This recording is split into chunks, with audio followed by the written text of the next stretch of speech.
Welcome to this online overview of the two-umpire system for social distancing developed by the BC Baseball Umpires Association. My name is Phil Bourgeois.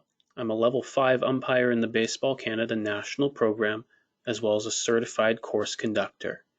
Today we'll be looking over the system and some of the basic differences it has to the two-umpire system that we are working today. First, let's look at the basic starting positions. The first umpire we'll focus on is now known as the ball or strike umpire. This umpire starts in position 3 or position 4, and that position is dependent upon what hand the pitcher uses to throw the baseball. So in instances where a left-handed pitcher is on the mound, this umpire will start in traditional position 3 within the infield. And for a right-hander, this umpire will start in position 4 on the third base side of the infield. At all levels, the ball or strike umpire will be required to be in the infield. So this is different for umpires who are at the 11U level or below, who are not used to having an umpire in the middle of the infield. We will require that the umpire be in the infield at these levels, as it's the only credible position we can place an umpire to determine ball and strike decisions. The second umpire is referred to as the plate umpire. Now this umpire is going to be located somewhere between 10 to 12 feet behind the batter's back hip, and roughly that means a first base line extended position if there's a right-handed batter, or a third base line extended position if there's a left-handed batter. And secondly, the plate umpire will be wearing full plate gear. This is a decision motivated by insurance and safety reasons, and not necessarily practical use. So if we take a look at this in a graph form, you'll see that, for example, the ball strike umpire are going to be located in traditional position 3 or position 4 along the edge of the mound here. If you draw that imaginary line from the plate through the edge of the dirt circle and to either the position 3 or position 4 spot. Again, it depends on the handedness of the pitcher. So if there is a runner at second base and a left-handed pitcher on the mound, we're going to ask that the ball strike umpire still maintain the position on the first base side of the infield, even if in the normal two-umpire system you'd be moving over. Remember that there's a play that's going to happen every time the pitcher toes the rubber, and that's a ball or a strike decision. And that's more important than being 3 or 4 steps closer to a potential play at third base in that instance.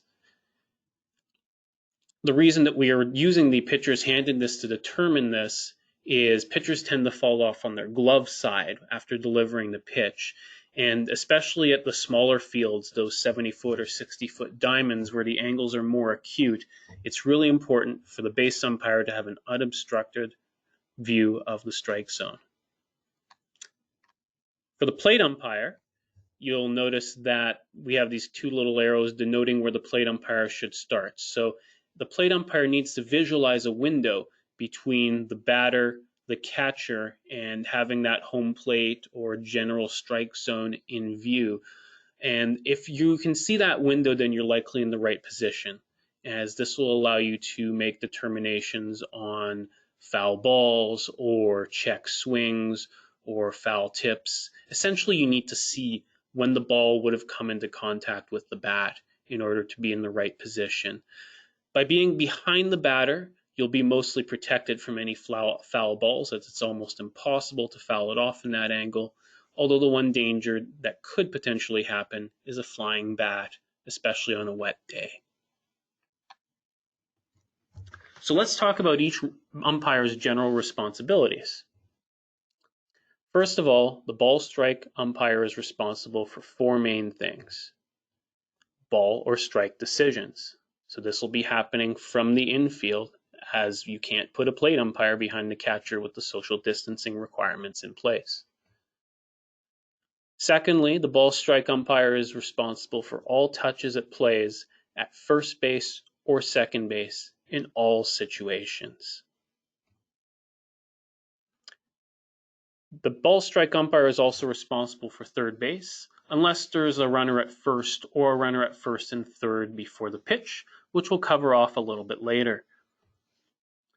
And finally, they have some fly ball and line drive responsibilities, which we'll also cover in detail a little bit later on. So now let's look at what the plate umpire is responsible for. The plate umpire is going to be responsible for any fair or foul decisions.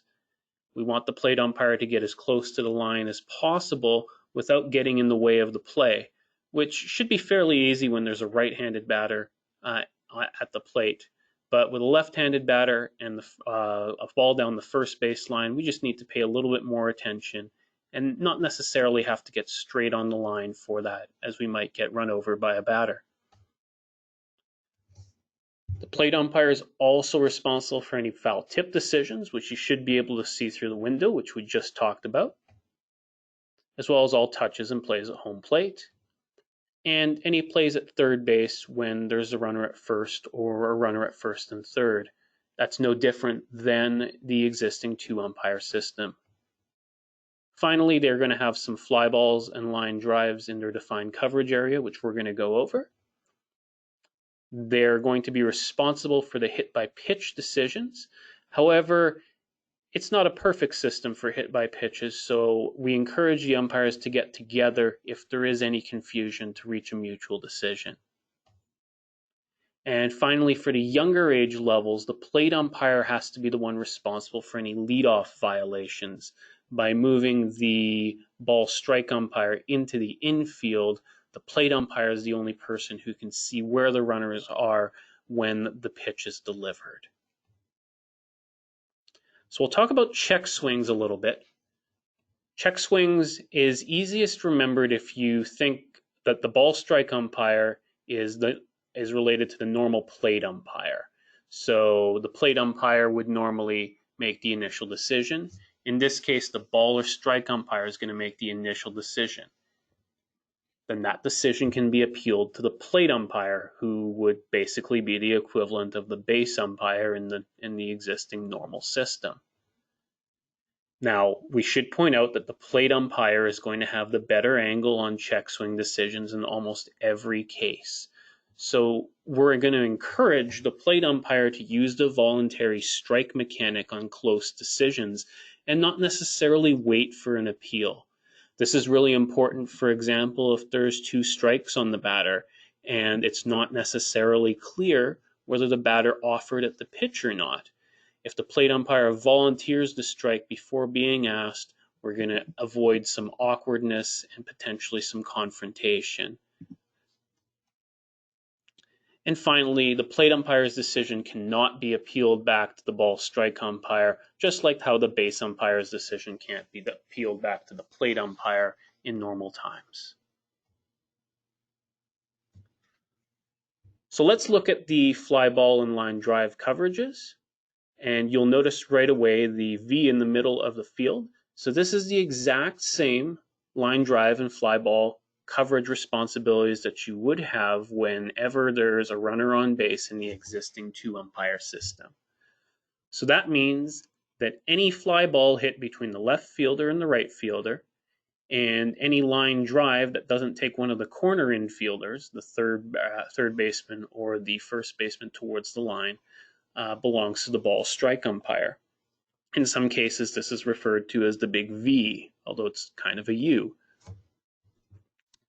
Finally, the plate umpire will have the fly ball or the line drive anytime the corner fielder is headed towards the line. So that would be the left fielder, third baseman, first baseman, or right fielder, as well as any fly balls or line drives hit to the pitcher, who will definitely be charging towards home plate, as well as any fly balls in foul territory, of course. Let's look at a situation. In this case, this is a base hit with a runner at first only or a runner at first and third. And this is a good opportunity for us to practice some fundamentals of the rotation, because this is the exact same coverage, again, as the two-umpire system. So in this example, we have a base hit to right center field. The ball strike umpire, who appears to be starting in position 3 in this case, would step up, turn, and face the baseball and take the runner from first, make sure they touch second, and then release them as they commit to third. Now, they will want to communicate and make sure that their partner, the plate umpire in this case, is headed over to third base to cover a potential play at third base. Once the the ball strike umpire releases the runner to third, they can then pick up the batter runner and end up wherever the batter runner ends up. So if the batter runner rounds first and then comes back to first base, the ball strike umpire should end with the batter runner.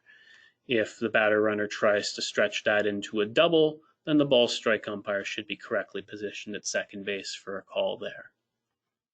Looking at what the plate umpire does, so the plate umpire will exit to the left and make sure that they clear the catcher and start headed towards third base in foul territory. Once they see that it's a base hit and that the runner at first has rounded second base, they're the quarterback and they're the ones who really need to communicate to their partner saying, I've got third if he comes.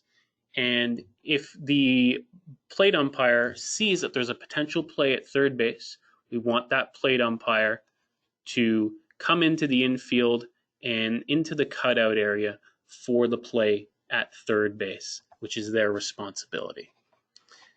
In the chance that there is an overthrow or something botched with the play at third base, the plate umpire is responsible for home, and they should come back to home base in fair territory. Now let's look at all the other situations for a base hit. So in this case, we have runners at first and second, or bases loaded. First and second bases loaded, or runners at first and third with 2 outs. In this case, the ball or strike umpire again will step up, turn, and face the baseball, and they will let the play determine where they need to go. The plate umpire needs to make their way to the point of the plate after the ball is hit. So here you can see that we've prioritized it. First of all, make sure to get to the best position for a potential fair foul decision if there is one, by getting as close to the line as you can. Secondly, move to the point of the plate so that you can read the throw. And thirdly, you can then rotate to either first baseline extended, third baseline extended, or more accurately, stay in that window between the catcher's inside hip pocket and the runner so that you can see whether or not a tag or a touch of the plate has occurred first and be in the right position to make the call. So let's remember the key points to take away from this. Firstly, balls and strikes are now called from the infield by the ball strike umpire. The starting positions are determined by either the handedness of the pitcher for the ball strike umpire or the handedness of the batter for the plate umpire. There are no more outside mechanics for 60-foot baseball. And finally, the rotations and coverages are identical to the Baseball Canada system, which is primarily why we chose to take this route.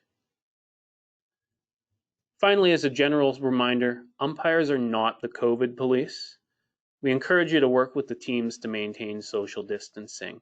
However, you are not, as umpires, responsible for enforcing specific social distancing measures at your local ball field. In an extreme case where people are just not doing it, we are instructing you to abandon the game and file an incident report with the BCBUA online, as well as inform your local umpire-in-chief of what has happened. Thanks for listening. If you have any questions, please reach out to your local umpire-in-chief or your BCBUA area rep, and they can answer your questions, and we look forward to speaking with you next time. Have a great season.